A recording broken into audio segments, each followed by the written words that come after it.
Chapter 3.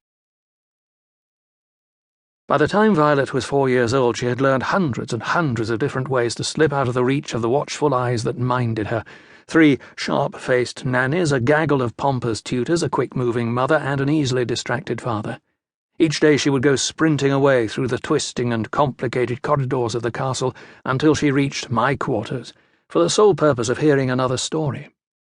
I was a storyteller. The storyteller.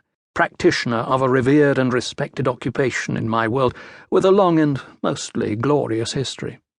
Also, I don't mind saying, I was rather good at it. While there was, in theory, a requirement that any castle resident or visitor must capture the fugitive princess and deliver her post-haste to one of her nannies for the swift application of disciplinary action, this rule was routinely ignored. Indeed, as it was well known where she would go, the Queen felt it was far simpler to retrieve the child from her intended destination. The Queen, incidentally, liked my stories too.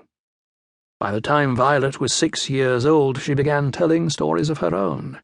My dears, my heart was filled to bursting. How proud I was, how vain, how delighted that this wonderful child should seek to emulate me. Pride, alas, is a terrible thing. Violet's stories, even at her very young age, went far beyond my own.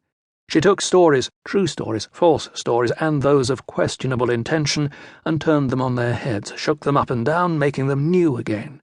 The child told stories with enthusiasm, verve, and wild abandon. And she was a wonder.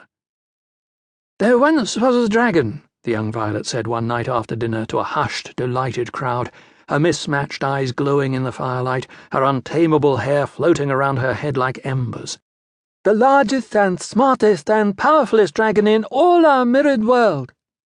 She spoke with a slight lisp, due to the slow loss of her childhood teeth, but it only added to the charm. "His fire was the hottest, his flight was fastest, and even the greater sun was jealous of his beauty. But," she held up one finger, wagging it slightly, "it had a problem. This dragon fell in love with a princess, a human princess." "Ah," the assembled crowd cried out, "poor dragon, poor princess." They pressed against one another, shoulder to shoulder, laughing all the while. Violet raised her eyebrows and continued. "The princess lived in a faraway country, and they had never met.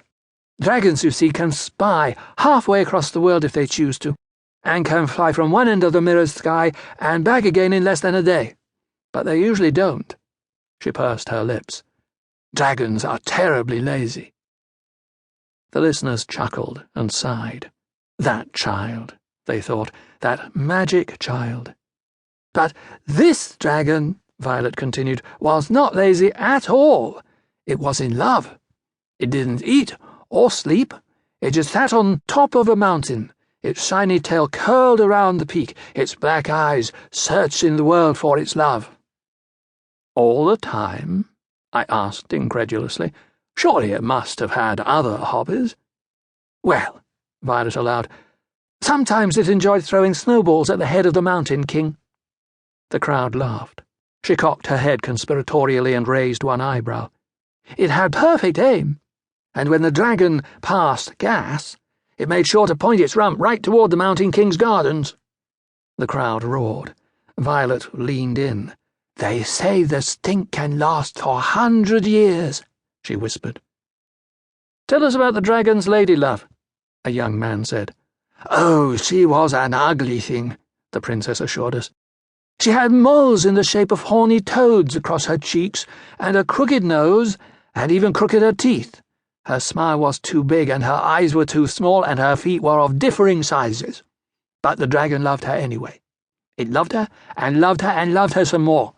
The dragon loved her crooked teeth, and loved her hairy wrists, and loved her frizzy hair." No one laughed. An embarrassed silence pressed onto the crowd. They couldn't look at Violet. Not a pretty child, they thought, and, alas, growing uglier by the day. Violet waited for the praise that didn't come.